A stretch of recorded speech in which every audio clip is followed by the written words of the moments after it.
So make sure your microphone is on mute when you're not speaking. Right? Although I have the power to mute you, but you all have to make sure you are doing it, okay? Now be kind and respectful with your words and actions, and always be ready to turn on your mic and camera. So I always prepare some your names in a packet, and I realize when I try to go to the participant list, I take some time to think. It's really hard to choose someone to contribute to the class.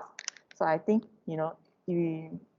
your participation, sometimes if I need to do this, I will just select one of the names out of this bucket, okay? So if I just call your name, for example, oh, okay, you must be ready to turn on your mic and camera, okay?